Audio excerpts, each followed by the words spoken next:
본론으로 들어갑니다. 이렇게 예수쟁이니까 그 어떤 것에도 얽매이지 않고 자유인으로서 하나님을 경외하며 살아갈 수 있는데 우리도 복을 내치는 짓을 하면 안 되는데 그 중에 한 가지가 따라서 시기를 품으면은 안 된다. 시기라는 것은 몸에서 나오는 거예요? 마음에서 나오는 거예요? 마음에서 나오는 거예요. 그래서 성경에서는 무릇 지킬 만한 것보다 내 마음을 지키라. 생명의 근원이 이에서 남이니라 하는 말씀이 나와요. 여러 가지로 해석이 될 수 있는데 이 마음에서 나오는 사악한 생각 중에 하나, 여러 가지 사악한 생각들이 있지. 음란한 거, 그리고 또 마음에 이 살기를 품는 거, 이런 것들도 하나님 보시기에 잘못된 거고 복을 내치는 이제 심보지. 그런데 그중에 오늘은 시기에 대한 말씀을 드린다 이 말이요. 시기는 뭘 시기라고 그래요? 우리는 우리나라 사람들은요 시기에 관해서 속담을 하나 만들어낸 게 있는데 사촌이 땅을 사면 소화가 잘 된대요, 배가 아프대요. 왜 배가 아프대요? 그 전에요 우리 교회 집사님 중에서 이런 얘기는 그냥 웃자고 하는 얘기니까 심각하게 듣지는 마세요. 형님은 교회를 다니다 때려치웠대요. 서울에 살고 아버님은 우리 교회 나오시는 분인데 두 부부가 열심히 일을 하고 애를 써서 알뜰하게 먹고 피나게 먹고 어찌하든지 이사 다니는 것도 시도 다니까 그 집을 하나 샀는데 집 하나 샀다고 엄마한테 얘기를 한 거예요. 어머니는 이제 큰아들 집에서 살고 있는데 이제 뭐 새를 살고 있었던가 봐요. 그러니까 어머니 집 샀어요. 집들이 할 때 한번 오실래요? 형님하고요. 그랬더니 그 얘기를 들은 형님이 야 18새끼야 멍멍이 새끼야 감히 네가 어떻게 나보다 먼저 집을 사냐고. 지가 돈 대줬어? 근데 현대에도 그렇게 놀부가 있대요. 동생 놀부가 요새는 더 많은 것 같기도 한데 형님 놀부보다. 그래가지고 근데 또 어머니도 같이 뭐라고 하니 야 이놈아 형님이 먼저 집을 사도록 좀 보태주고 너는 좀 형님 눈치 봐가면서 나중에 집을 사지 이놈아. 또 야단치더래요. 아 엄마 나가 혼자 한 거 아니요. 우리 장모님도 좀 도와주시고 우리 집사람이 애를 많이 써서 지독하게 애를 써가지고 아끼고 해서 겨우 비바람 가리는 집 한 칸 허술한 거 산 거예요. 그래서 남의 집에 이사 자주 안 가는 게 좋아서 말씀드렸는데 그게 뭐가 나쁘다고 그래요. 그리고 나는 하나님 은혜로 살라고 하니까 교회 다니면서 믿음으로 살라고 하나님 복을 주셔서 그런 거고 형님은 신앙을 팔아먹었잖아요. 그랬더니 이놈아 그래도 형님이 먼저 집을 사야 되는 거예요. 손들어 봐봐. 아니 동생이 잘 되면 형님이 기뻐하고 형님이 잘 되면 동생이 기뻐해야지.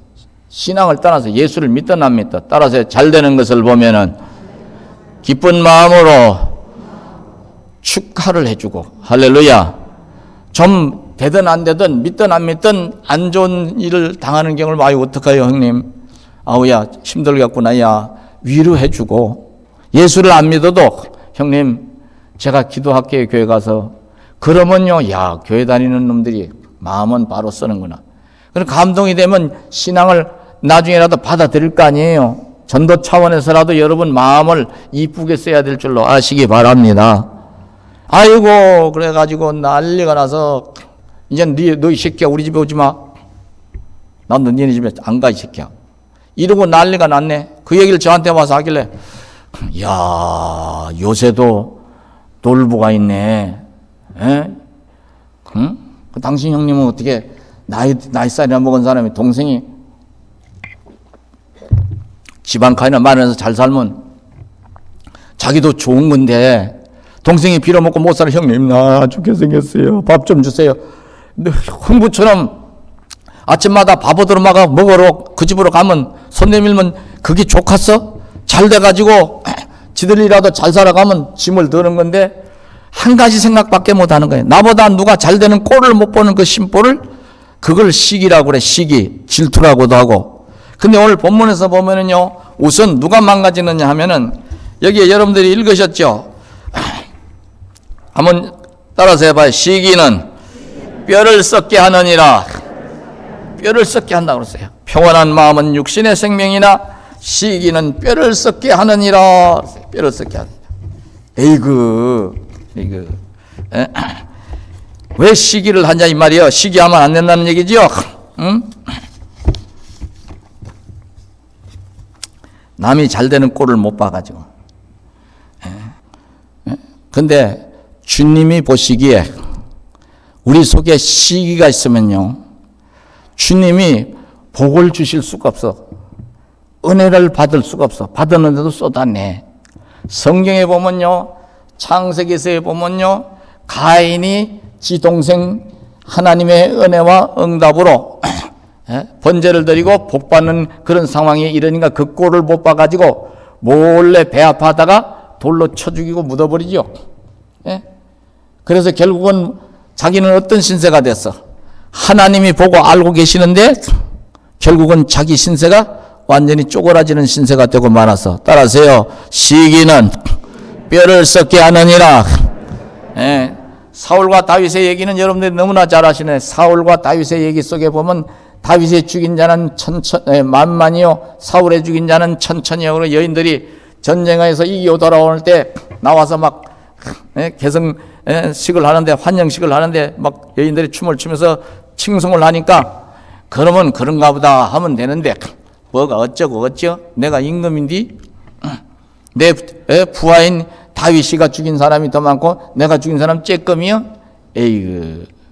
그래가지고 그 시기심을 발동되니까 귀신이 역사를 하는 거예요. 귀신이 역사를 하니까 결국은 다윗을 죽이려고 하다가 누가 죽어? 다윗을 죽일 수가 없지. 하나님의 사람이니까. 이 사람은 나중에 무당까지 찾아가다냐요. 하나님 백성이 신앙이 타락해서 무당까지 찾아가. 결국은 자기가 부상을 당해서 두 아들과 세 아들과 더불어서 길보아 산에서 어떻게 돼요? 인생을 마감하고 말았다. 지난번에 말씀드렸죠. 그러니까 시기는 내가 시기를 하는 상대방이 불행해지는 거요, 내가 불행해지는 거요. 내가 불행해지는 거예요. 우선 내 심령이 상하는 거예요. 뼈의 썩음이나 뼈가 썩는다는 것은 뼈가 삭는다고 말이야. 독한 그 시기심을 가지면 내 육체가 망가진다 그 얘기예요. 스트레스로 인해서. 아시겠습니까? 그러니까 여러분, 시기도 뭐 철이 없을 때는 좀 할 수 있어. 애들을 연년생으로 낳아놓고 길러보니까요, 나중에 이제 한 번은 어디 가까운데 야산으로 놀러 갔는데 그게 이렇게 가서 언덕배에 가서 우리 집사람 애들 두라고 이러는데 큰애가요, 작은 애를 보더니요, 작은 애는 이제 업고 다닐 때예요. 큰애도 이제 겨우 걸리거나 그만. 근데 큰애가 뭐라고 하냐? 엄마, 동생 여기다가 놓고 가면 안 돼. 그 대신 뭘 사가자고 하냐면 날 보고 송아지 사가재. 그 옆에 목장이 있으니까 소 갖다 길러재. 그러니까 그거는 뭐예요? 동생이 엄마 사랑은 아빠 사랑을 더 많이 받는 것 같은 착각에 빠져가지고 저도 다 업어주고 이뻐라고 그러는데 버리고 가죠. 그 철없을 때는 그래, 여러분도 다 그랬을지도 몰라. 근데 나이가 들어서 어른이 돼가지고 가정까지 가진 사람이 남 잘 되는 꼴을 못 봐가지고 그 꼴을 하면은 그거는 하나님 보시기에 저주받을 짓을 한다 그 얘기요. 따라서요, 복은 하나님이 주시는데 하나님은 사랑이요, 미움이요? 사랑이요. 하나님하고 마음이 하나가 돼야지요. 시기하는 마음속엔 하나님이 거하실 수가 없어. 그렇기 때문에 우리가 어찌하든지 사랑의 마음을 가지고 잘 되는 걸 보면 기뻐해주고 안 되는 걸 보면 같이 울어주고 기도해주고 격려해주고 위로해줘야 될 줄로 아시기 바랍니다. 이 마음을 잊지 마세요. 그리고 보면은요, 뭐 연속곡이든 뭐든 현실에서 그렇고 예수를 믿어도 잘 되는 꼴을 못 봐가지고 난리를 치고 여러 가지 안 좋은 소리를 해대고 가장 갈구고 이런 사람들이 있더라고 말이에요. 이거는 가인처럼 되기 쉽고 사울처럼 되기 쉬운 거예요.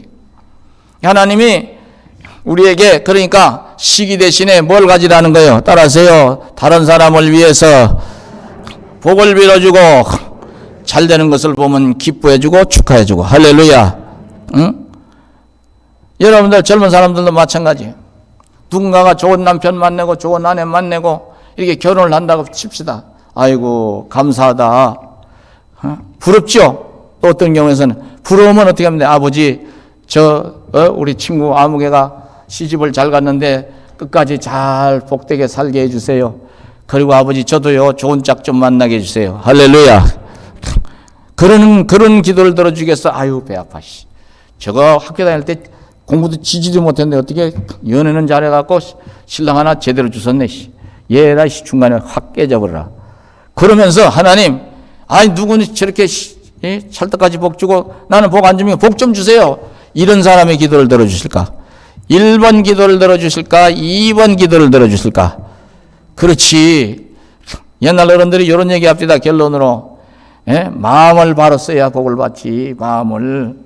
하나님은요 멀리서도 우리의 생각을 아신다고 그래서, 멀리서도 우리의 생각을 아시고 안고 쓰는 것도 아신다고 그래서, 우리의 중심이 바르면요 하나님 늘 찾아 중심이 바른 자를, 그 바른 자의 기도를 들으시고 바른 자의 소원을 이루시고 바른 자의 장래를 복되게 하실 줄로 믿으시기 바랍니다. 그러니까 여러분과 제가 복은 하나님이 주시는 거니까 세상 사람 몰라서 미신적 사고에 빠져서 여러 가지 부자유스러운 그런 삶을 살아가는데 겁을 내고, 우리는 하나님의 백성으로 자유함을 얻었으니까 주님의 마음을 닮아서 주님의 그 심정을 이제 우리 속에 그대로 담아서 따라하세요. 끝까지 하나님을 제일로 사랑하고 내 이웃을 어떻게 사랑하고, 그렇지 내 몸과 같이 사랑하고, 잘 되는 것을 보면 어떻게 하고 미워하고 기뻐해주고, 그렇지 잘 되는 것을 보면 기뻐해주고, 안 되는 것을 보면 안쓰러워서 기도 한 번 더 해주고, 혹시 나한테 미운 짓 해서 안 됐더라도 하나님 불쌍히 여겨 주세요. 나한테 고약한 짓 한 저놈이 어려운 일 당해서 속이야 시원한데 그래도 저놈이 저렇게 어긋짝이 나서 잘 안 되면 하나님 영광이 가려지고 교회 이름이 땅바닥에 떨어지기 쉬우니까 불쌍히 여겨주세요. 그래도 여러분들이요 그런 사랑의 기도를 올릴 때 하나님이 크게 감동하시는 줄로 믿으시기 바랍니다. 그래서 우리 배동교에 나오는 성도님들은요 절대로 미신적 사고에도 매이지 말고, 복은 하나님 주시니까 오늘 마음 중에서 복을 내치는 잘못된 마음, 따라서 시기심을 버리고 끝까지 주의 사랑으로 살아가야 될 줄로 아시기 바랍니다.